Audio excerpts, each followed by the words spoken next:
I thought it would be nice this evening to walk around our main backyard garden and share notes on where things are at this point in the season. We've been working really hard on renovating pathways and garden beds, getting a bunch of fall transplants established and seeding for fall and winter food consumption. It feels like we're on top of things a little bit more than we have been in the past, finally. We've also gotten some rains, which has been really helpful. So in this video, I'm just going to take an informal, detailed meander through our backyard garden and share where things are and some thoughts as we go. So hopefully that is compelling to stick around for. Kind of a theme in these videos, the garden wander tours, is it feels hard to know where to begin or what to focus on. So I'm just going to let myself talk about what I see as I see it, and we'll just go from there. This one bed in front of me, this is a bed that I actually feel very excited about how it's evolved this season. It really hit some beautiful notes insofar as extreme density and diversity and production and resilience during the very hot and dry parts of the summer. The canopy closure was really strong with the plants in here, and there's a tremendous mix of different plants with different purposes and laid out in a way that feels meaningful. I'd like to break them down and share how that all came together. This bed is roughly 4 or 5 feet wide, maybe about 16 feet long, and it has just a riot of plant life happening.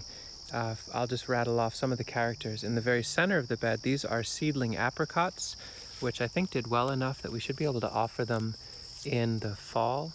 We'll be updating our inventory in not too long a time for our September 1st fall sales, and we're going to lean pretty hard into trees and shrubs since that's what we have an abundance of this year. I talked before about the idea of the theme of a relatively wide bed, so this is almost 5 feet wide, and having nursery work happen in the very center of the bed because we need to interact with them less frequently. We do some weeding, some watering, but for the most part, we're not harvesting from them until the fall. And that basic pattern has worked out swimmingly well. Really pleased with what that looks like. And so the apricots are here. There's rooted cultivar goji berries, some more apricots. These are perennial kale that were in the bed already, and we're very happy to work around them. We can take cuttings from them and root them. And the apricots just kind of work their way around that. And then we move over to some gumi, which we may have enough of to offer a few. They didn't grow as much as I'd like. I think they would have enjoyed maybe more water this first year. And then beautiful abundance here in sea kale, Crambi maritima, that we dug out most of. Those are the very dark, or not dark, the very silvery light blue and green, almost sea-like leaves that are forming all throughout here. These are root fragments that spontaneously re-sprouted from crowns that we had dug up, and we just absolutely are thrilled to work around that. This is the one part of the bed that feels a little sparse, and that's because the gumi were a bit sluggish. And so the center of this bed is just loaded to the gills with very high value nursery stock for sale or for planting out. And what has also worked pretty nicely is sewing the edges, the boundaries of this, to beets. So we've been pulling these as we would like to have beets. We didn't thin them as much as we could have / should have, so they're not going to be huge, baseball, softball size storage beets, but it's been nice having the bonus of both the greens and the beets to eat throughout the summer. And now that we're starting to thin them enough and harvest them enough, we're adding more compost to the edge of the bed and transplanting in fall bare root transplants of arugula and red Russian kale. They're a little flaccid and drooped over, but they'll make it. So far, they're doing pretty well. It's an opportunity to side dress the beds with more compost, really define the boundary of the bed and the walkway, and get yet another crop that enjoys the shade of the beets for now. This way is south, that way is north. So these cool weather crops that are just transplanted in are in the shade of the towering forest canopy of beets to the south of them. It's a pretty functional scene in here.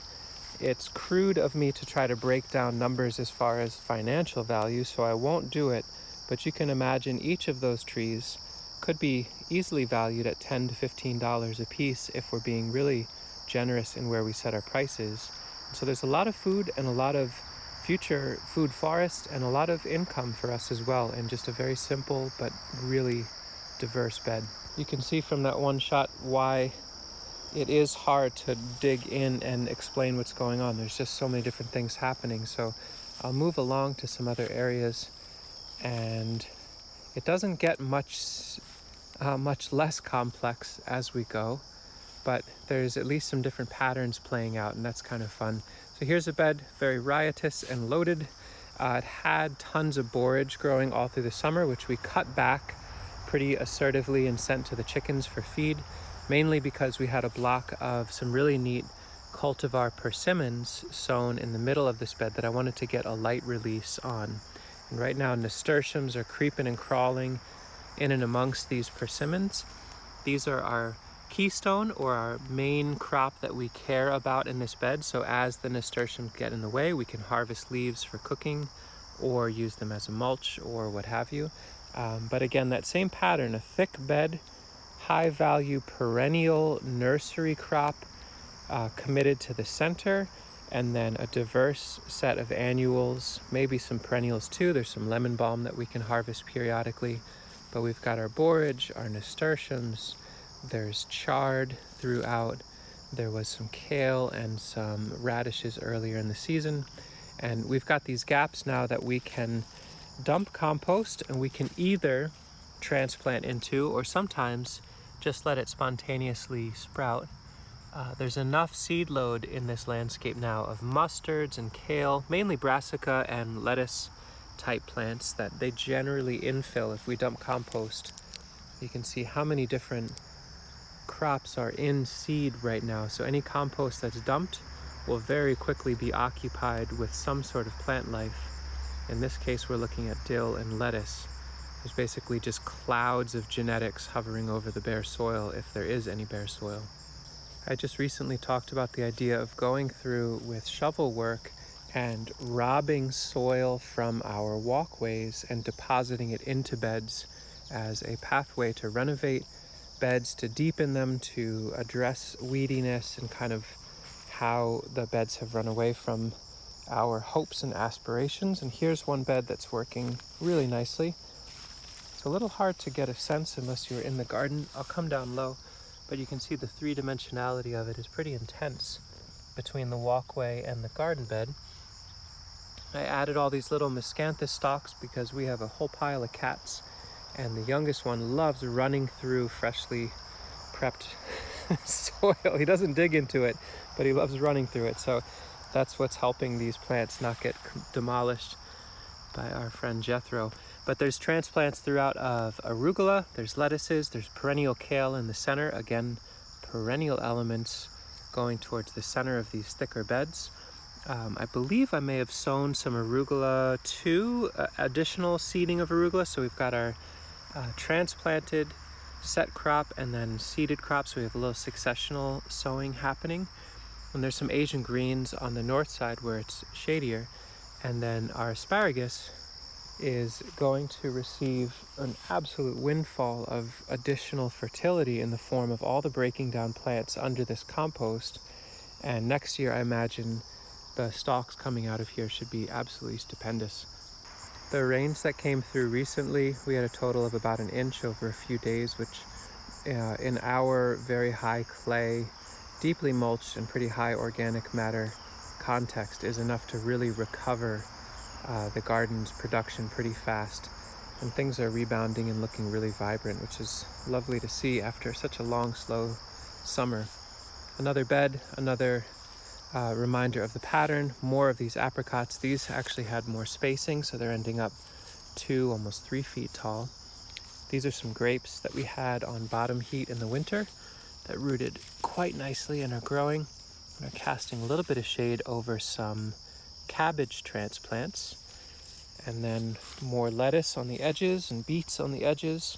So over and over and over again, nursery in the middle, annual crops on the edges for the win. It seems to work incredibly well. There's some areas on this end of the garden, which is the southeast corner, where I'd done that dig out and flinging the soil from the walkways onto the beds. This was a bed that I sowed to, I didn't put in tags for anything, but this is some sort of radish. I can generally tell because it's a very thick, fat brassica leaf set, and the edges were sown to arugula. That's one of Sasha's favorite greens to make salads with. Lettuce is great for her, but arugula is the real thing she wants, so we're doing salad, cut and come again greens on the edges. Those haven't come up very much just yet, but they're on their way. And some of the other beds are in beets and carrots. I suspect they're going to take a little bit longer, but wherever we threw down the radish style brassicas, they're really ripping. Actually, I'm seeing carrot starts are starting to pop up here. We watered a few times and those rains were super helpful. We may have to water once or twice more. I expect this to be kind of weedy. I'm not expecting this like perfect weed-free cover crop, but some of the characters are just so fast and so leafy that by the fall, hopefully with a little bit of weeding, we'll actually get some really beautiful crops from here, especially now that we've got water in the soil. The whole garden plays out those sorts of patterns over and over again. You can go down like a little rabbit hole in any given garden bed with what's happening. It does feel like between the digging out of the walkways, building beds, and pinning down weeds, thoughtfully sowing a seasonally appropriate cover crop, mulching the walkways, mulching the beds, that all of a sudden the garden feels a lot more kept and meaningful and thoughtful. So that's been really nice. I appreciate and respect the feral state that this garden can get to, but it can kind of box us out of wanting to be in the space, so it feels nice to reclaim it just a little bit. Went through and renovated this pond the other day. I cut the cattails out and pulled a few. I didn't eradicate them. Certainly wouldn't ever dare to eradicate them. It's a fool's errand anyway, but I left a few to make some seed. But we have calamus and arrowhead that I'd like to see start to really evolve and deepen in this little pond system. So a gentle harvesting of cattail laid out as a deep mulch in our walkway. So I just laid out a mat of cattails and then put some hay on top, and that'll be what we walk on. I think that'll promote some more diversity in this, and maybe we end up coming back through and digging more. I imagine there will be a fair bit of elderberry seedlings in there next year, because the crop set on this scotia is just redonked. We have to figure out what we're going to be doing with these. This picture happens over and over and over again in this landscape. On a good year, elderberry produces what feels like a near infinite amount of fruit. And whatever's in the chicken yard will be for them. We're certainly happy to have wild birds eat a bunch. In fact, you can see what looks like a robin's nest. And their birds like to nest inside these elders. But we're going to be planning a nice thorough harvest. Maybe we'll share notes on what happens with that. Sasha found a recipe for elderberry ice cream, which I might be interested in seeing what that's all about. And probably save it for another video soon to do a more thorough, detailed walk on the outside, our lawn to food forest wander there. I thought it'd be neat to see. Here's an elderberry. This is seedlings. Really promising seedling right there to make that much fruit. Almost certainly this is a kid from Scotia or Marge, but this was a little seedling that showed up maybe 3 or 4 years ago. We'll have to either dig them out or cut them back quite a bit this fall, but it's neat to see that just getting out of the way of things tends to beget some pretty lovely scenarios, especially when you've got lots of genetics in orbit in the landscape. In fact, this entire bed, 100% of what you see in front of you are all volunteers. The 2 red buds just showed up from mulch. They're beautiful, and so we left them. We may or may not, we probably will cut them a bit, but not immensely. And these currants are all seedlings, and this one makes incredibly nice fruit. It's probably a Titania kid, and that one's probably a Prince Consort kid. We don't know for sure, but it's neat to see in perennial food forest systems, this is a bed of literally weeds. In other words, plants we had nothing to do with that have just shown up. So pretty stunning what can actually spontaneously happen in a landscape. I'll wrap it up soon, but a little preview, and if there's interest we can go deeper in this, is what's happening out here at our neighbor's spot. The Mexican sunflowers are really going off all of a sudden.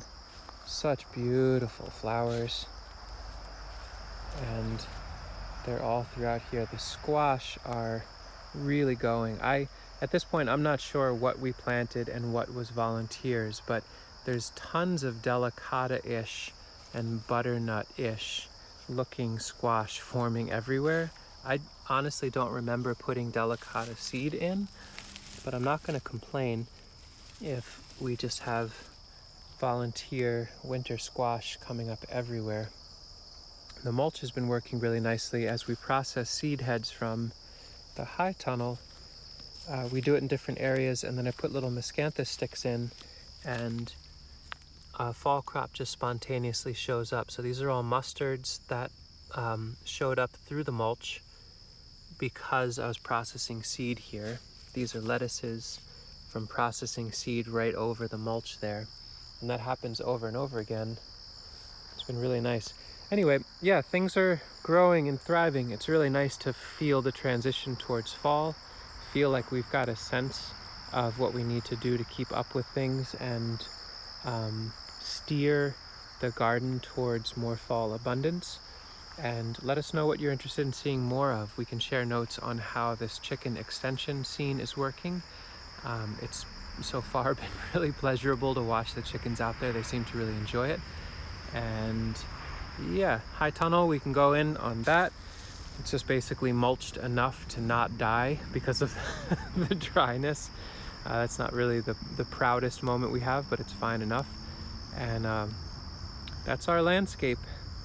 The winding down of summer, the transitioning towards fall, finally getting the time and bandwidth to dig out pathways, build beds, mulch things, and try to be a little bit more deliberate about what happens as this space transitions. Wherever you are, if you're in a similar climate or warmer, the growing season's still very much awake and alive. You can be setting in motion crops right now that might bring you food and nourishment this winter. The season's not over, so hopefully wherever you are, you're thinking about continuing on and evolving what's happening. Let us know if you got questions or comments or concerns, and thanks for watching this long meandering video. Take care.